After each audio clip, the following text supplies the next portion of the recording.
Time now for today's perspective, and over 30 years covering the globe, recording it, trying to make it better. Our guest today is an Iranian-born photographer, imprisoned and later exiled for his work. He's been since granted dozens of awards for his dedication to helping humanity.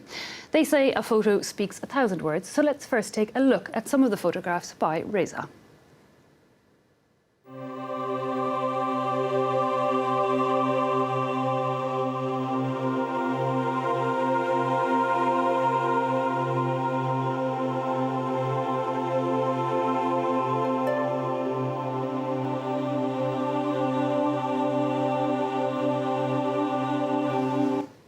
Well, Reza, thanks so much for coming into studio to give us more insight and your perspective on this globe. You've covered so much of it, your work there showing us Afghanistan, Egypt, Burundi, to name just a few.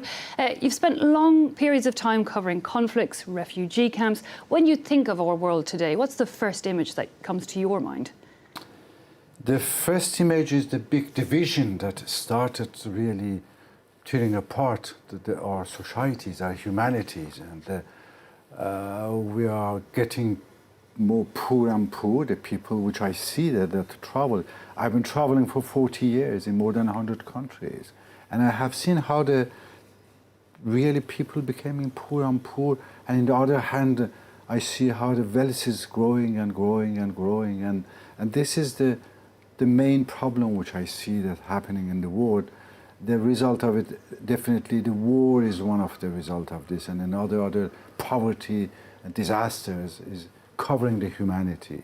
Yeah, we're completely going in the wrong direction. Now, you believe vehemently in the power of the picture. You even set up numerous organizations to teach people how to use the photograph. You know, notably in conflicts that you covered, you said a lot of what happens is relief gets sent there in terms of logistics, but not enough attention is given to the human mind.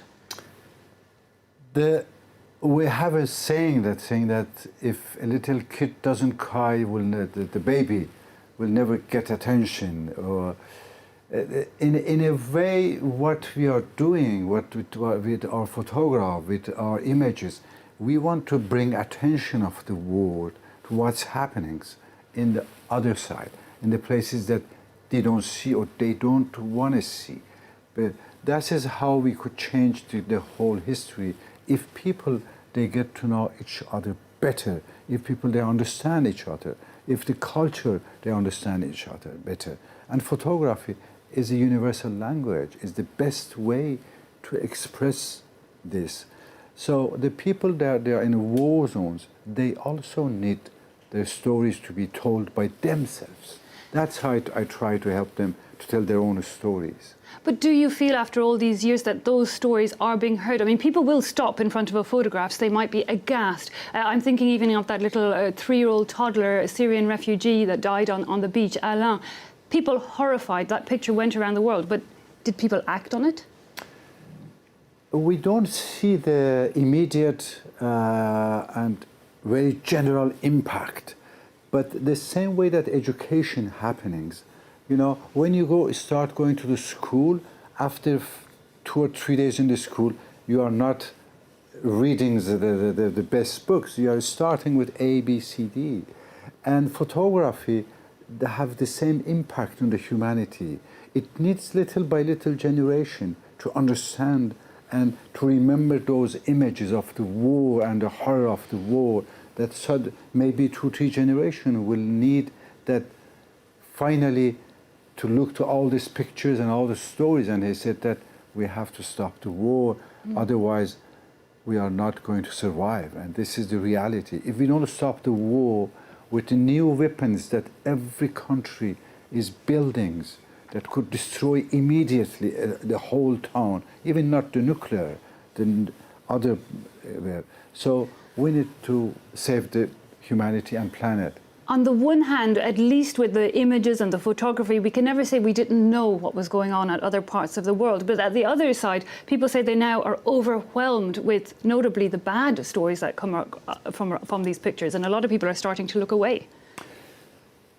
Well, that's why I don't think that the bad news is the only way to express the stories. That's why when you look to my photographs, the people in the war zones, the portraits, I'm trying to show their beauties. I'm trying to bring the understanding of a culture, of a nation, of the beauty of their people to others, saying that, hey, this is not only wars and wars and war, destruction. Look at who are these people.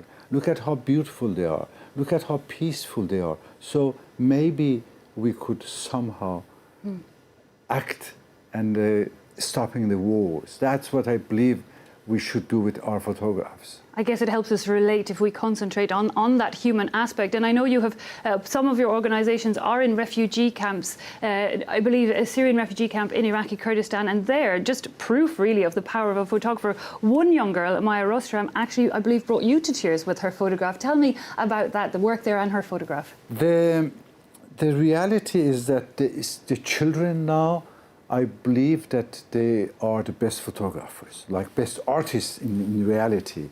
And I'm teaching children 10, 15 years old or under 17 in refugee camps, telling that this is a tool that will give you the opportunity to tell you their own stories to the world. And they understand it perfectly. It is not about selfies, you know. The photography, unfortunately, has become selfie. You just look to yourself, which is the worst things that could happen to humanity, instead of looking to others, instead of trying to understand the others also. So one of the days that Maya Rostam, 12 years old girl, was late to the class, under my tent actually, my classroom is in a tent, and I was yelling, why you are late? Well, you should be here at 9 o'clock, perfect. And she showed me a picture saying that, look, this is the reason which I'm late. And I photographed to show you the reason. My shoes were frozen. It was winter. And these are my shoes, actually. So yeah, Converse pair of runners that looked frozen. It was a very powerful picture. Very powerful pictures. You see, just 12 years old, understanding the power of the photography, how could tell the story. With one pictures like this, Maya Rostam was able to spread for the millions of the people her message. That's why I believe that how important and impactful could be photography. No, and indeed, a lot of those images stay with us for many, many years, as you were saying. Now, of course, it's not only the negative that you do photograph. You photographed the human in particular, but you also took across the world with your teenage son, going to very remote areas. What, briefly, was the most surprising thing you discovered on that trip? Well, the most surprising when I was with my son Del Azad, that we made Beijing to Paris on a backpack because I have promised him that I will take him to a trip that he will plan. The most surprising was discovering each other, a father and son, that I was away for almost 9 months a year, traveling, and that's why I was missing the moment that I haven't spent with my children. I did meet our daughter later, Janan, also traveling with her, and really the best things I discovered was my son. So that's, again, reflecting that the best thing is to connect with our fellow humans. Reza, it's been a pleasure talking to you. Thanks so much for coming in and giving us your look on our world. We're going to have to leave it at that, but thanks indeed, Reza. Thank you for having me here.